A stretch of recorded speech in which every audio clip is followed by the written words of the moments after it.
नमस्कार दोस्तों, आपका बहुत बहुत स्वागत है। तेरी मेरी कहानियाँ से सभी अपडेट पाने के लिए बेल आइकन दबाएं।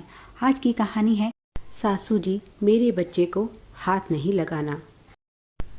देख शशि, समझाना मेरा फ़र्ज़ था, आगे तेरी मर्ज़ी।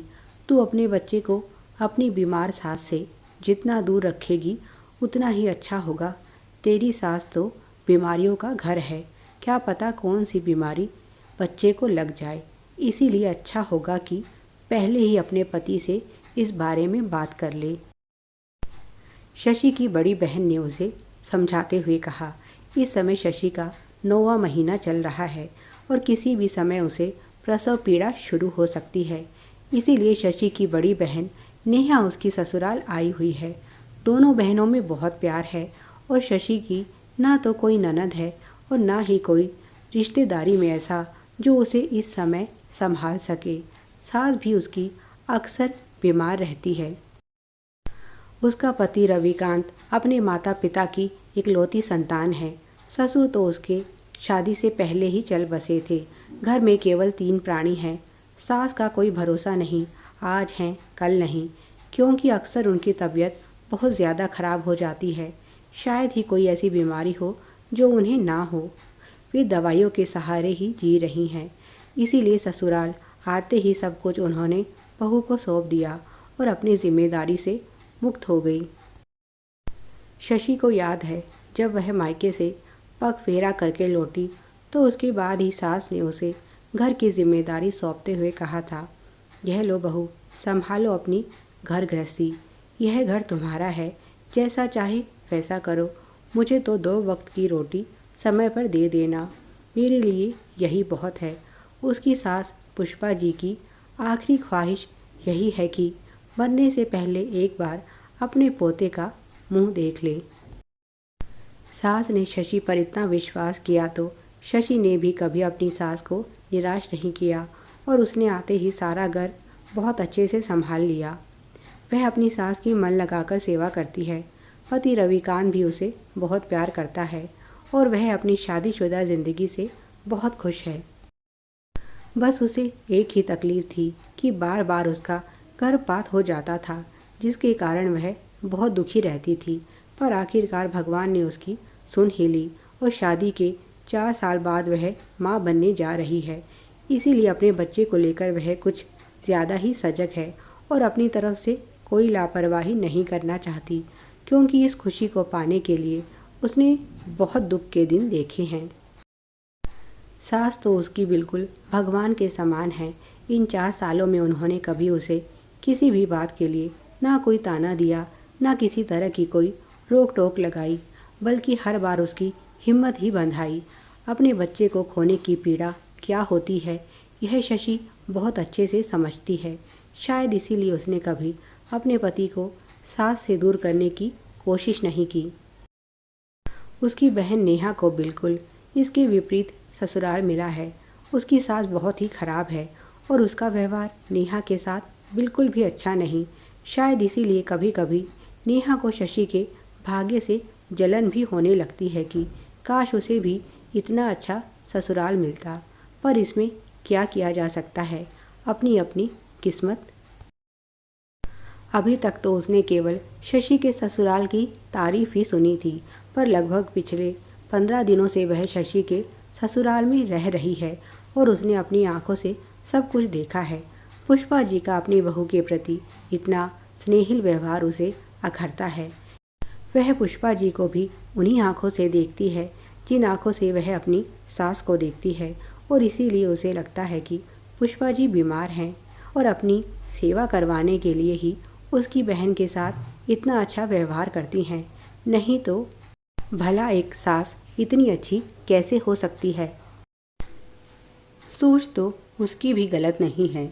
जो उसने आज तक देखा, सुना और समझा है उसी हिसाब से वह सही है, क्योंकि हर व्यक्ति अपने अनुभव से ही सीखता है। उसका अनुभव कहता है कि एक सास कभी भी अच्छी नहीं हो सकती। ज़रूर इसमें पुष्पा जी का स्वार्थ है, उन्हें अपनी सेवा करवानी है, इसीलिए उनका व्यवहार इतना अच्छा है उनकी बहन के साथ। अगर वे बीमार ना होकर स्वस्थ होती तो शायद बात कुछ और होती।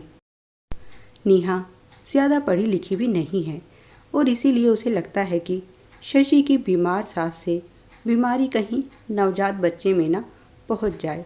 शशि अपनी बहन को बहुत मानती है और उसे अपनी बहन की यह बात बिल्कुल सही लगी, क्योंकि वह भी खुद कुछ ज़्यादा पढ़ी लिखी नहीं है और उसने अपने पति रविकांत से इस बारे में बात की, क्योंकि वह बच्चे को लेकर कोई खतरा मोल नहीं लेना चाहती। रविकांत उसकी यह बात सुनकर बहुत नाराज़ हो जाता है और कहता है, जिस बच्चे का मुंह देखने के लिए मेरी माँ जी रही है और जिसके लिए वह सारे दिन दुआएं मांगती है, क्या उसे वह छू भी नहीं सकती? क्या यह बच्चा सिर्फ तुम्हारा है? हमें उसकी कोई परवाह नहीं, हमारा उससे कोई रिश्ता नहीं। ठीक है, अगर ऐसा ही है तो मैं भी उस बच्चे को हाथ नहीं लगाऊंगा। शशि बोली, आप ये कैसी बातें कर रहे हैं? मैं तो सिर्फ बच्चे की सुरक्षा के लिए ऐसा बोल रही हूँ। रविकांत बोला, और तुम्हें इतनी ज्ञान की बातें किस नीम हकीम ने बता दी कि मेरी माँ के छूने से बच्चा बीमार हो जाएगा? मेरी माँ को कोई छूत की बीमारी नहीं जो छूने से बच्चे को हो जाएगी। शशि बोली, पर फिर भी मेरा मन नहीं मानता। मैं नहीं जानती उन्हें छूत की बीमारी है या नहीं, पर मैं उन्हें अपने बच्चे को छूने नहीं दूंगी। रविकांत बोला, ठीक है, जब तुमने फैसला कर ही लिया है तो मुझसे पूछने की ज़रूरत ही क्या है? जो तुम्हारे मन में आए वह करो। और इस बात को लेकर पति पत्नी में अनबन हो गई और दोनों में बोलचाल बंद हो गई।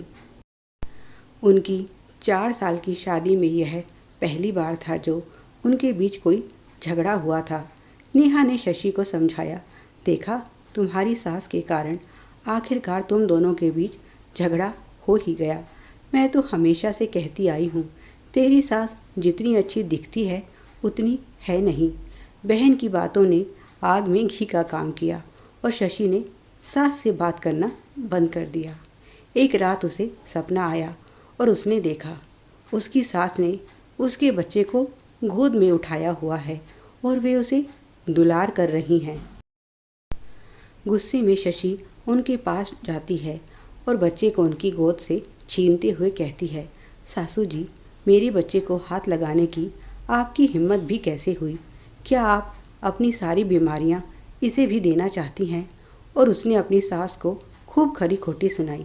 उसके मन में जो भी बातें थी वह सपने के रूप में उसके सामने चल रही थी। सपने में ही उसने देखा कि उसकी सास उसके द्वारा कही गई बातें बर्दाश्त नहीं कर सकी और चल बसी। शशि को लगा सास की मौत का कारण वह है और वह ज़ोर ज़ोर से रोने लगी। वह सपने में ही बुरी तरह से रो रही थी और बार बार ईश्वर से अपने किए के लिए माफ़ी मांग रही थी। तभी किसी ने उसे ज़ोर से हिलाया। वह हड़बड़ाकर उठ बैठी। देखा तो सामने उसकी सास खड़ी थी। उन्होंने शशि को पानी पिलाया और कहा, लगता है बहू, तुमने कोई बहुत बुरा सपना देखा है। शशि उन्हें अपने सामने देखकर दंग थी, क्योंकि पास उसका पति रविकांत भी सो रहा था और बगल के कमरे में उसकी बहन नेहा भी सो रही थी, पर किसी को उसकी आवाज़ नहीं आई। जबकि बाहर दूर बरामदे में सो रही उसकी सास को उसका रोना सुनाई दे गया। उसे अपना सपना अच्छे से याद था और इसीलिए वह रोती हुई सास से लिपट गई। पुष्पा जी प्यार से उसका सर सहलाने लगी। शशि सोचने लगी, जो अभी तक इस दुनिया में आया ही नहीं है, उसके लिए मैं अपनी माँ समान सास को दुख देने चली थी। आज उसकी आंखें खुल गई और उसने सोच लिया कि वह अपनी बहन की कोई भी बात नहीं सुनेगी। बहन की बात सुनने के कारण ही उसकी सास और पति से बोलचाल भी बंद हो गई। कुछ ही देर बाद उसे प्रसव पीड़ा शुरू हो गई और उसे अस्पताल ले जाया गया और उसने एक स्वस्थ बच्चे को जन्म दिया। जैसे ही नर्स ने बच्चे को उसकी गोद में दिया, उसने मुस्कुराते हुए बच्चा अपनी सास की गोद में देते हुए कहा, माँ, यह लीजिए, संभालिए अपने लाडले को। पुष्पा जी पोते को दुलार करने लगी। शशि और रविकांत की नज़रें मिली। रविकांत के चेहरे पर एक बड़ी सी मुस्कान थी और नेहा चुपचाप कोने में सर झुकाए खड़ी थी। वह समझ गई थी कि उसकी सीख अब इस घर में नहीं चलने वाली। Please like, share and subscribe. Thanks for watching.